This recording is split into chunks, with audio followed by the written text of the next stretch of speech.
আসসালামু আলাইকুম। সবাইকে স্বাগত জানাচ্ছি গ্লোবাল ভিউজে। আপনাদের সঙ্গে আছি আমি ফাহাদিয়া মিতু। আজ জানাবো আন্তর্জাতিক গণমাধ্যমে আলোচিত সংবাদ ও বিশ্লেষণ। গাজার রাফা শহরে হামলার পরিধি বাড়ালেও তীব্র প্রতিরোধের মুখে হিমশিম খাচ্ছে ইসরায়েলি বাহিনী। যখন একটি ফ্রন্ট সামাল দিতে গিয়ে বিপর্যস্ত দখলদাররা, সেখানে লেবানন থেকে ইসরায়েলের মাটিতে আবার ভয়াবহ সিরিজ হামলা হয়েছে। ইসরায়েলের একটি গুরুত্বপূর্ণ বিমান ঘাঁটিতে ক্রুজ ক্ষেপণাস্ত্র হামলা চালিয়েছেন ইরাকি যোদ্ধারা। বিশ্লেষকরা বলছেন, প্রতিরোধ হামলার ধরন এবং বিভিন্ন তৎপরতায় স্পষ্ট, যুদ্ধের অষ্টম মাসেও ফিলিস্তিনি যোদ্ধারা ক্লান্ত নন এবং দীর্ঘ যুদ্ধের জন্য তাদের প্রস্তুতি পর্যাপ্ত। এদিকে হামাসের সঙ্গে চুক্তির দাবিতে ইসরায়েলে লাখো লাখো মানুষের বিক্ষোভ সংঘর্ষে রূপ নিয়েছে। আল মায়াতিন জানিয়েছে, গাজা যুদ্ধের ২১৮তম দিনে প্রতিরোধ যোদ্ধারা জাবালিয়া, আল জায়তুন, রাফা এবং নেতজারিম ডিরেকশনে ইসরায়েলি বাহিনীর বিরুদ্ধে প্রচণ্ড লড়াই করেছেন। হামাসের আল কাসাম ব্রিগেড জানিয়েছে, শনিবার গাজা সিটির আল জায়তুনের দক্ষিণে একটি ইসরায়েলি অ্যাসেম্বলি পয়েন্টে আর্টিলারি হামলা চালিয়েছেন তারা। সেখানে তাদের যোদ্ধারা ইয়াসিন শেলের মাধ্যমে একটি মার্কাভা 4 ট্যাঙ্ক ধ্বংস করেন। হামলার একটি ফুটেজ প্রকাশ করেছে আল কাসাম, যেখানে আল জায়তুনের দক্ষিণে বেশ কিছু হেলিকপ্টারে করে নিহত ও আহত ইসরায়েলি সেনাদের সরানোর দৃশ্য দেখা গেছে। এদিন আল মুজাহিদিন ব্রিগেডস আল জায়তুন ক্লিনিকের পাশে অ্যান্টি আর্মার আইইডি ব্যবহার করে একটি ইসরায়েলি ট্যাঙ্ক ধ্বংস করেন। ওই এলাকায় শত্রু সেনা এবং তাদের যানবাহনগুলোর ওপর বিপুল পরিমাণ মর্টার শেল নিক্ষেপ করেছে আল কুদস ব্রিগেডস। হাই পেলোড ল্যান্ডমাইন ব্যবহার করে বেশ কয়েকটি ইসরায়েলি সাজোয়াজান ধ্বংস করেছেন তারা। তাছাড়া গাজা সিটিতে একটি ইসরায়েলি স্কাইলার ড্রোন ভূপাতিত করার ফুটেজ প্রকাশ করেছে আল কুদস। শনিবার গাজা উপত্যকার বিভিন্ন ফ্রন্টে মর্টার হামলা চালিয়েছে আল আকসা মর্টার্স ব্রিগেডস। মার্টার ওমর আল কাসিম জানিয়েছে, আল জায়তুনের পশ্চিমে আলী বিন আবি তালিব মসজিদের পাশে দখলদার বাহিনীর ওপর শর্ট রেঞ্জের রকেট নিক্ষেপ করেন তাদের যোদ্ধারা। এদিকে শনিবার আল জায়তুনে এক সেনা নিহত হবার কথা স্বীকার করেছে ইসরায়েল, তবে ইসরায়েলি মিডিয়া সেখানে ৫ সেনা নিহত হবার খবর দিয়েছে। ফিলিস্তিনের বিভিন্ন সংবাদ মাধ্যম জানিয়েছে, আল জায়তুনে লড়াইয়ের পাশাপাশি প্রতিরোধ যোদ্ধারা রাফার পূর্বে প্রচণ্ড লড়াই করে অনেক স্থানে দখলদারদের অনুপ্রবেশ প্রতিহত করেছেন। এতে ইসরায়েলি সেনারা বড় ধরনের ক্ষয়ক্ষতির শিকার হন বলে জানায় সংবাদ মাধ্যমগুলো। শনিবার রাফা ক্রসিংয়ের পাশে অ্যান্টি ট্যাঙ্ক আরপিজি দিয়ে একটি ইসরায়েলি এপিসি ধ্বংস করেছে আল কাসাম। রাফার পূর্বে ইসরায়েলি সেনাদল এবং তাদের গাড়িগুলোতে মর্টার শেলের ব্যারেজ নিক্ষেপ করেছে আল কুদস। রাফার পূর্বে বিমানবন্দরের পাশে ইসরায়েলি অ্যাসেম্বলি পয়েন্টেও আঘাত করেন তারা। মার্টার ওমর আল কাসিম রাফা ক্রসিংয়ের পাশে শত্রুদের সেনা সমাবেশে আঘাত করেছে। রাফার পূর্বে কেরেম শেলম মিলিটারি সাইটেও বোমা হামলা করেন তারা। শনিবার গাজা থেকে ইসরায়েলি বসতিগুলোতে বিপুল পরিমাণ রকেট ছুড়েছে আল কাসাম। এদিন মুজাহিদিন ব্রিগেডস গাজায় তাদের একটি মিলিটারি ম্যানুফ্যাকচারিং ইউনিটে মর্টার শেল তৈরির ফুটেজ প্রকাশ করে। বিশ্লেষকরা বলছেন, প্রতিরোধ যোদ্ধাদের সারাদিনের হামলায় এবং তাদের বিভিন্ন তৎপরতায় স্পষ্ট, ইসরায়েলি বাহিনীর বিরুদ্ধে যুদ্ধে তারা মোটেও ক্লান্ত নন এবং দীর্ঘ যুদ্ধের জন্য তাদের প্রস্তুতিও পর্যাপ্ত। খবরে বলা হয়, গাজা সিটির দক্ষিণে ফিলিস্তিনি যোদ্ধাদের সঙ্গে প্রচণ্ড সংঘর্ষের পর আল জায়তুন ক্লিনিকের আশপাশ থেকে ইসরায়েলি সেনাদের আংশিকভাবে প্রত্যাহার করে নেওয়া হয়েছে। গাজার এক ফিল্ড কমান্ডার সংবাদ মাধ্যমটিকে বলেছেন, গত 2 দিন প্রতিরোধ যোদ্ধারা ক্লিনিকটির আশেপাশে ইসরায়েলি সেনাদের ওপর মর্টার শেল এবং অ্যান্টি আর্মার ক্ষেপণাস্ত্রের মাধ্যমে তীব্রভাবে আঘাত করেন। ওই ফিল্ড কমান্ডার জানান, শনিবার দক্ষিণ পূর্ব গাজার আল জায়তুন এলাকার মধ্যে ও দক্ষিণাংশে ইসরায়েলি বাহিনীর সঙ্গে ফিলিস্তিনি যোদ্ধাদের প্রচণ্ড সংঘর্ষ হয়। তিনি জানান, প্রতিরোধ যোদ্ধারা আল জায়তুন ক্লিনিকের পাশে ট্যাঙ্ক বিধ্বংসী রকেটের মাধ্যমে কয়েকটি ইসরায়েলি ট্যাঙ্কে আঘাত করেছেন। ইসরায়েলি বাহিনী ক্লিনিকটিকে কমান্ড অ্যান্ড কন্ট্রোল সেন্টারে পরিণত করেছে বলে জানান তিনি।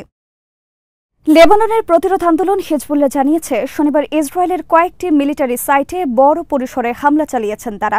সংগঠনটির তরফে বলা হয়েছে, তাদের যোদ্ধারা অ্যাটাক ড্রোনের মাধ্যমে বেইত হিলেল ঘাঁটি এবং ঘাঁটির আয়রন ডোম পজিশনে আঘাত এনেছেন।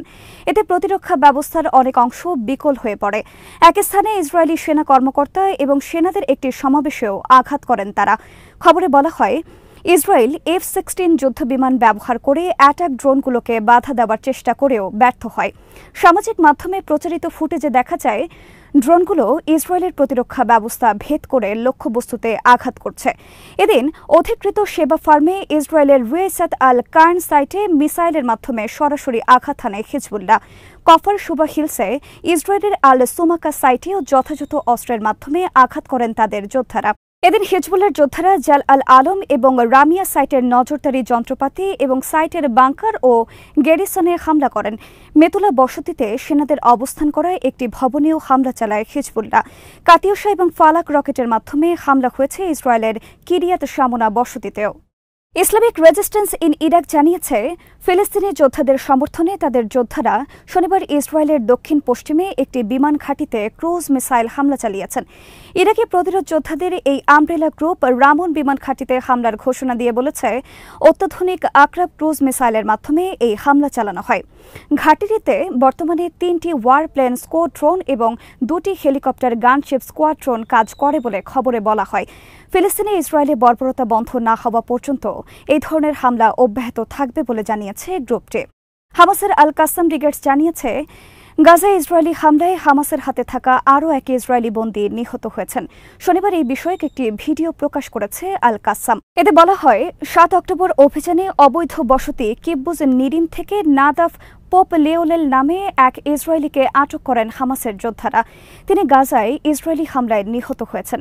এ নিয়ে ইসরায়েলের পক্ষ থেকে আর কোনো মন্তব্য পাওয়া যায়নি। আল কাসামের মুখপাত্র আবু ওবায়দা এক বিবৃতিতে বলেন, গাজায় শত্রুরা হাসপাতালে হামলার পর নিবিড় চিকিৎসা সেবা না পাওয়ায় তিনি মারা যান। রয়টার্স জানায়, পোপ লেওয়েল একজন ইসরায়েলি ব্রিটিশ নাগরিক। 7 অক্টোবর তার মাকেও বন্দী করেন হামাস সদস্যরা। ওই দিন হামাসের অভিযানে তার ভাই নিহত হন। নভেম্বরে সাময়িক যুদ্ধবিরতির সময়ে পোপ লেওলের মাকে মুক্তি দেয় হামাস। ইসরায়েলি তথ্য অনুযায়ী হামাসের কাছে এখনও 128 ইসরায়েলি বন্দী রয়েছেন, যাদের মধ্যে 36 জন মারা গেছেন বলে তাদের ধারণা।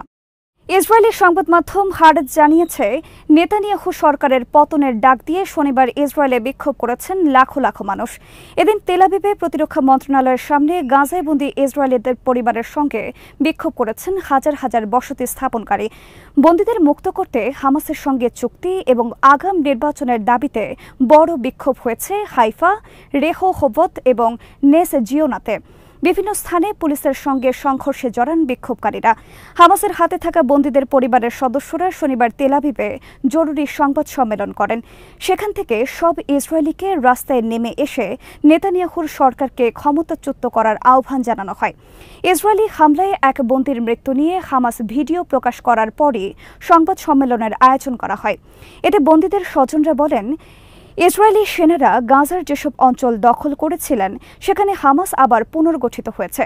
চলমান যুদ্ধে কোনো কৌশল নেই জানিয়ে তারা বলেন, ইসরায়েলের উত্তরাঞ্চল এখন জ্বলছে, দক্ষিণাঞ্চল শুটিং রেঞ্জে পরিণত হয়েছে। তারা বলেন, যেসব মানুষকে সীমান্ত এলাকা থেকে সরিয়ে নেওয়া হয়েছে তাদের পুরোপুরি উপেক্ষা করা হয়েছে। এই বিপর্যয় শুধু বেড়েই চলেছে। যদি আমরা এই পথে চলতে থাকি তাহলে কেবল বন্দীদের হারাবো না, পুরো ইসরায়েলকেই হারাবো। সংবাদ সম্মেলনে নেতানিয়াহুর তীব্র সমালোচনা করে বলা হয়, শুধুমাত্র নেতানিয়াহুর নিজের স্বার্থে বন্দী বিনিময় চুক্তি হচ্ছে না।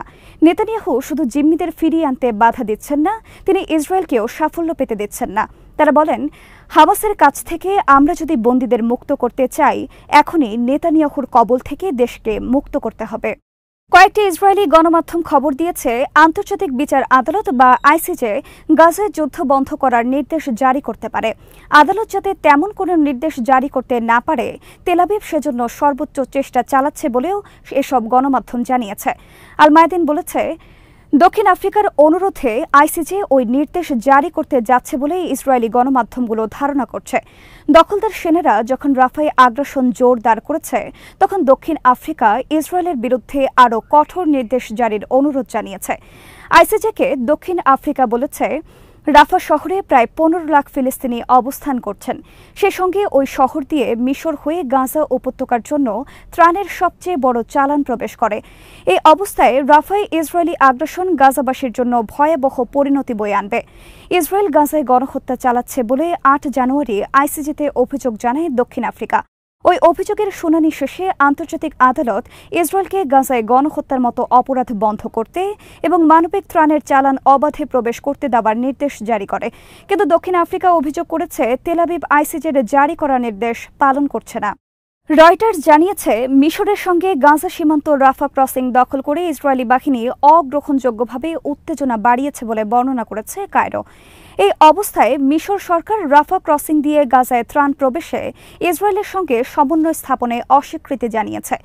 এতদিন ইসরায়েলের নিয়ন্ত্রণের বাইরে থাকা একমাত্র রাফা ক্রসিং দিয়ে বাইরের বিশ্বের সঙ্গে যোগাযোগের সুযোগ পেতেন গাজার ফিলিস্তিনিরা।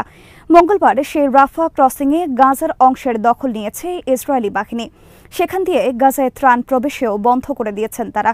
7 অক্টোবর গাজা যুদ্ধ শুরুর পর অবরুদ্ধ এই ভূখণ্ডে ত্রাণ প্রবেশে গুরুত্বপূর্ণ ভূমিকা রেখেছে এই ক্রসিং।